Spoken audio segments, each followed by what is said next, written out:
아브람이라는 이름은 아브라함이 주어지기 전의 이름입니다. 이 새로운 이름은 창세기 17장 아브라함이 99세 때 하나님께서 주신 이름이죠. 구원 역사를 이루기 위해서 하나님은 이 아브람을 선택하셨습니다. 그리고 그를 믿음의 사람으로 세우기 위한 다루심의 과정은 수십 년 동안이나 계속되었습니다. 지난 주일에 이어서 오늘도 아브람의 이야기를 여러분에게 들려드리려고 합니다. 아브람이 약속의 땅으로 와서 만났던 첫 번째 시련은 기근이었습니다. 기근 앞에서 아브람은 하나님께서 인도해 주셨던 땅을 아주 간단하게 포기해버리고 애굽 땅으로 내려갑니다. 그리고 거기서 큰 어려움을 겪으면서 다시 하나님의 인도를 받아 가나안 땅으로 올라왔습니다. 아브람은 재물이 점점 늘어갔는데 지난 주일에 묵상한 것처럼 재물이 늘어가는 것조차도 그에게는 하나의 시험거리였습니다. 많아진 소유 때문에 롯과의 갈등이 싹트기 시작했기 때문이죠. 두 사람은 결국 넓은 땅을 찾아서 각자의 길을 가기로 했지만 롯은 얌체같이 기름지고 물이 풍부한 땅을 선택합니다.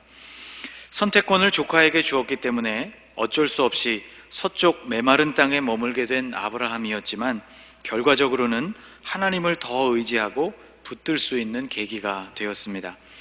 창세기 13장에서 하나님은 아브라함에게 땅과 그리고 자손에 대한 약속의 말씀을 다시 확증해 주셨습니다. 14장으로 오면서 아브라함의 시련은 계속되었고 훨씬 커졌습니다. 아브라함은 이제 한 사람과의 갈등이 아니라 전쟁이라는 소용돌이 속으로 들어가게 되었습니다. 아브라함이 살던 가나안 땅에서 매우 큰 규모의 전쟁이 벌어집니다. 시날, 엘라살, 그리고 엘람, 고임이라는 이 네 나라가 한 편을 이루고 그리고 소돔, 고모라, 아드마, 스보임, 소알이라는 5개의 나라가 다른 편이 되어서 벌어진 그런 전쟁이었습니다. 물론 오늘날과 같이 거대하게 조직화된 그러한 국가는 아니었지만 지역 중심의 국가들이 연합해서 이루는 당시로서는 매우 큰 전쟁이었습니다. 전쟁의 결과는 네 나라 연합군의 승리로 돌아갔죠. 사실상 아브라함은 그 땅에서 이방인으로 살고 있었습니다. 또 아브라함이 살고 있었던 서쪽 깊숙한 곳과는 별개로 대개 이 전쟁은 요단강과 그리고 그 강의 동편을 중심으로 이루어진 전쟁이었기 때문에 아브라함은 이 전쟁과 직접적인 상관이 없었던 사람입니다. 그런데 소돔에 살고 있었던 그의 조카였던 롯이 이 전쟁의 포로로 잡혀가면서 일이 그만 복잡하게 꼬여버립니다. 성경을 읽어보면 롯이라는 인물은 계속해서 이 문제의 중심에 서 있는 사람으로 비추어집니다. 목자들 간의 갈등이 생겨서 좋은 땅을 롯에게 양보해주면서 그 문제를 해결했고, 그리고 롯은 소돔에 정착해서 잘 사는가 싶었는데 물론 본인의 의지는 아니었겠지만 롯이 또 이런 곤란한 문제에 휘말리고 만 것입니다. 괘씸한 롯에게 이런 일이 생겼으니 쌤통이라고 생각하고 아브라함은 그 일을 외면해버릴 수도 있었습니다. 그러나 그 일은 조카의 생명이 달린 문제였습니다.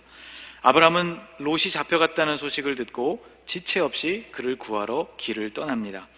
자신의 집에서 기르고 훈련한 318명에 되는 사람들과 오늘 본문 24절에 등장하는 아넬, 에스골, 마므레라는 현지인들의 도움을 받아서 전쟁에서 승리했던 이 4개 국가의 연합군을 다 물리치고 롯과 그의 모든 식구들 그리고 빼앗겼던 모든 소유물들을 되찾아서 돌아오게 됩니다. 믿음의 조상으로 온전히 세워지기 위해서는 아브라함이 아직도 갈 길이 멀었지만 그래도 아브라함에게는 하나님의 성품인 자비와 긍휼의 마음이 있었던 것을 우리는 발견하게 됩니다. 하나님께서 아브라함이라는 인물을 선택하신 데에는 또 그만한 이유가 있구나 하는 생각을 가져보게 됩니다. 롯을 그렇게 구출해서 돌아오는 길에 아브라함은 2사람의 영접을 받게 됩니다. 한 사람은 멜기세덱이었습니다. 살렘의 왕이었던 그는 떡과 포도주를 들고 나와서 아브라함을 영접하게 됩니다. 그런데 그가 누구였는지 성경에서는 별로 자세한 설명을 들려주지 않고 있습니다. 18절 말씀, 살렘 왕 멜기세덱이 떡과 포도주를 가지고 나왔으니 그는 지극히 높으신 하나님의 제사장이었더라. 이것이 전부입니다. 그가 살렘의 왕이었고 또 지극히 높으신 하나님의 제사장이었다는 설명이 이 멜기세덱을 설명해 주는 전부이죠. 그런데 아브라함은 이 살렘 왕이자 하나님의 제사장이었던 그 멜기세덱에게 그가 탈취하여 온 모든 재산 중에 10분의 1을 주게 됩니다. 20절 뒷부분의 말씀 이렇게 되어 있죠. 같이 한번 읽어볼까요? 아브라함이 그 얻은 것에서 10분의 1을 멜기세덱에게 주었더라.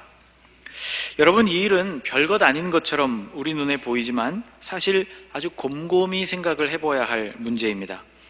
여러분, 아니 지금 아브라함이 마치고 돌아오는 그 전쟁이 여러분 어떤 전쟁입니까? 목숨을 걸고 참여했던 전쟁이었죠. 또 그가 얻어온 것이 무엇입니까? 전쟁에 참여한 사람들의 목숨의 대가로 얻어오는 전리품이었습니다. 그런데 지금 아브라함은 그렇게 소중하게 얻어오는 전리품들 중에서 무려 10분의 1이나 되는 많은 양을 멜기세덱에게 그냥 주고 있다는 것이죠. 사실상 멜기세덱은 이 전쟁에 동참하지 않았던 왕입니다. 그렇다고 군사를 보내준 것도 아니었습니다. 그가 갑자기 그저 등장하게 되었고 성경 안에도 별 설명이 없는 것을 보면 어쩌면 아브라함과 별로 중요한 사이였던 것 같지도 않아 보입니다. 그는 단지 죽을 고생을 하고 돌아오는 아브라함의 일행에게 떡과 포도주를 대접한 것이 전부였습니다. 이런 호의에 대해서 지불한 값치고는 10분의 1이라는 것은 너무 과분한 것처럼 보인다는 것이죠. 도대체 아브라함은 왜 다짜고짜 10분의 1을 그에게 내어준 것일까? 매우 궁금해집니다.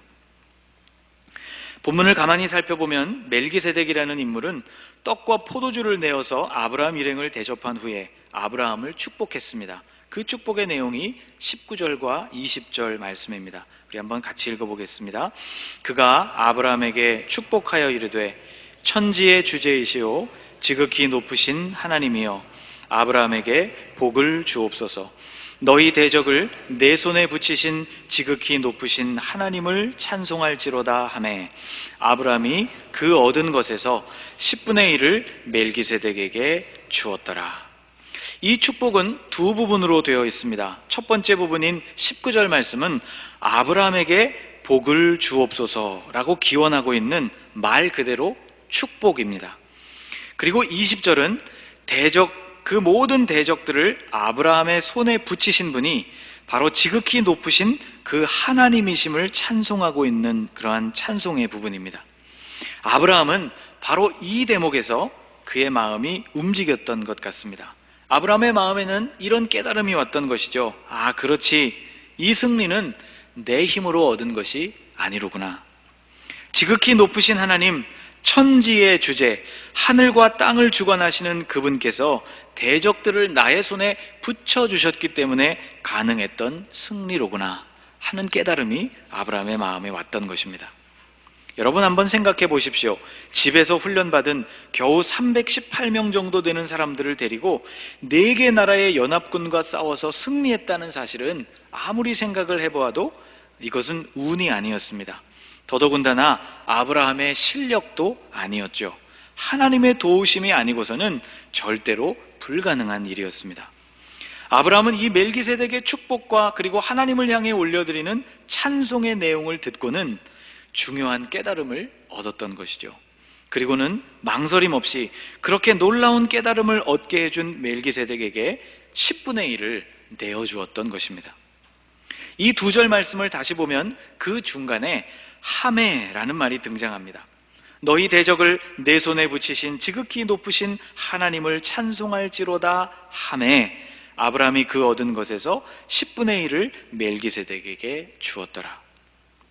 곧 이 말은 멜기세덱의 기원이 있었기 때문에 그 말을 통하여 아브라함의 마음 가운데 깨달음이 왔다는 의미입니다. 그러니까 아브라함이 멜기세덱에게 바쳤던 이 헌물 안에는 멜기세덱이 했던 그 말에 대한 아브라함의 동의, 즉 아브라함의 믿음의 고백이 그 안에 들어있는 셈입니다. 대적들을 자신의 손에 붙이셔서 승리를 얻게 하신 분이 다름 아닌 하나님이라는 확실한 고백이었던 것이죠. 사랑하는 여러분, 오늘 우리는 추수감사 예배로, 추수감사 절기로 하나님 앞에 예배하고 있습니다.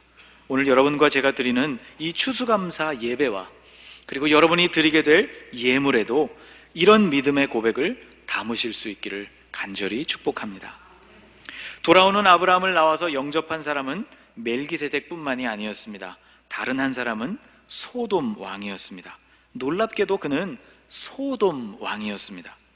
전쟁에서 보기 좋게 패하고 롯의 생명을 위기에 몰아넣은 사람, 그를 살펴보면 그는 왕으로서의 책임감을 가지고 끝까지 전쟁에 임했던 인물이 아니었습니다. 이 소돔 왕의 이름은 베라였죠. 10절 말씀으로 올라가 보면 그는 전투 중에 도망을 쳤던 왕이었습니다. 시딤 골짜기에는 역청구덩이가 많은지라 소돔 왕과 고모라 왕이 달아날 때에 그들이 거기 빠지고 그 나머지는 산으로 도망하매라고 10절 말씀에 기록하고 있죠. 전쟁이 불리해지자 그는 고모라 왕과 함께 달아났던 사람입니다. 왕이 달아나니 나머지 군사들도 모두 산으로 흩어져 버린 것이죠. 그는 군사도 버리고 백성도 버리고 그리고 나라도 버렸던 인물입니다. 모든 것을 버리고 자신만 살겠다고 도망을 쳤던 왕이었죠. 그런데 아브라함이 적들을 다 물리치고 자신의 백성들을 찾아왔다는 소식을 듣게 되니 이 소돔 왕이 슬그머니 나와서 아브라함을 마중하고 있는 것이죠. 소돔 왕은 아브라함에게 이렇게 말했습니다. 소돔 왕이 아브라함에게 이르되 사람은 내게 보내고 물품은 내가 가지라. 저를 한번 따라해 보시겠습니까? 사람은 내게 보내고 물품은 내가 가지라.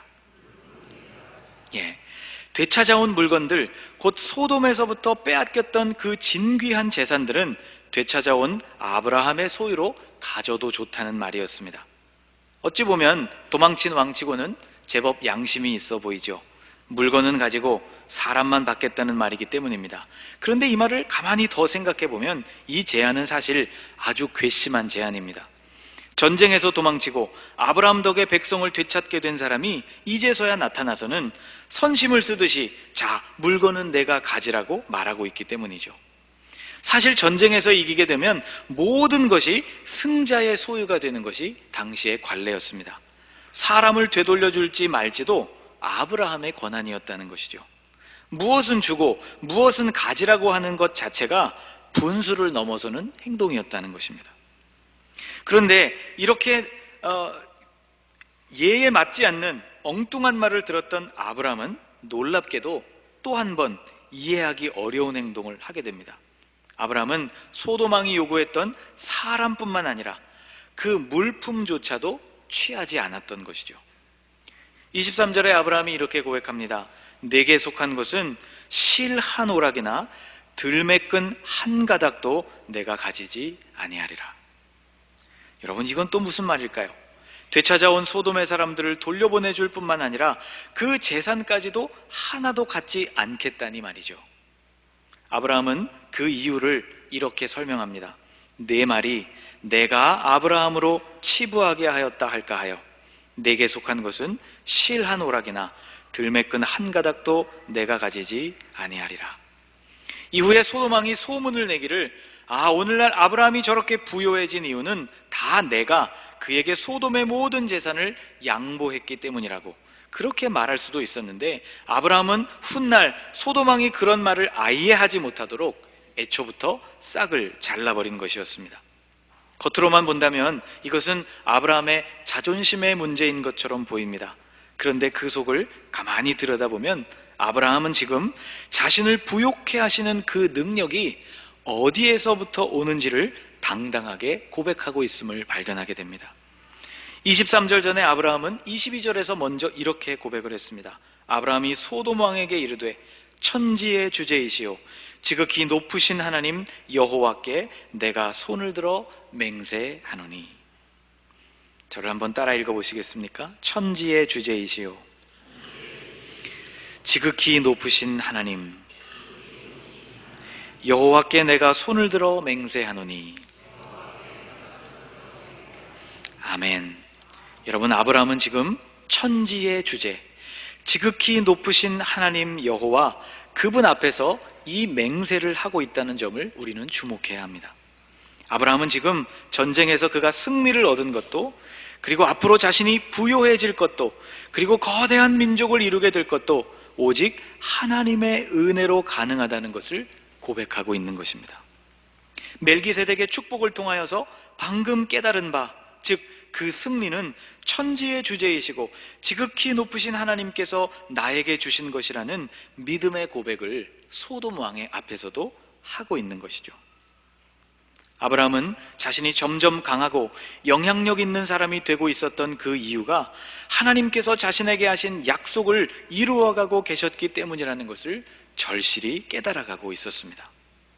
아브라함은 마중 나온 두 사람, 살렘 왕 멜기세덱과 그리고 소돔 왕 베라와의 만남을 통해서 아브라함의 믿음은 또 한 단계 성장하고 있음을 우리는 보게 됩니다. 살렘 왕 멜기세덱에게 10분의 1을 기꺼이 내어준 것도, 소돔 왕 베라의 재산을 다 거절한 것도 결국은 같은 이유였습니다. 아브라함은 이 모든 것이 하나님의 보살피심이고 하나님의 은혜라는 확실한 믿음이 있었기 때문입니다. 여러분, 오늘은 추수감사 주일입니다. 하나님은 우리에게도 동일한 보살피심과 은혜를 주셨습니다. 오늘 우리가 이 자리에 있게 된 것도 오직 하나님의 은혜였음을 오늘 여러분 고백하실 수 있기를 축복합니다. 그리고 아브라함처럼 오늘 여러분 온 마음을 다해서 하나님 앞에 감사하는 절기가 되실 수 있기를 주님의 이름으로 축복합니다. 기도하겠습니다.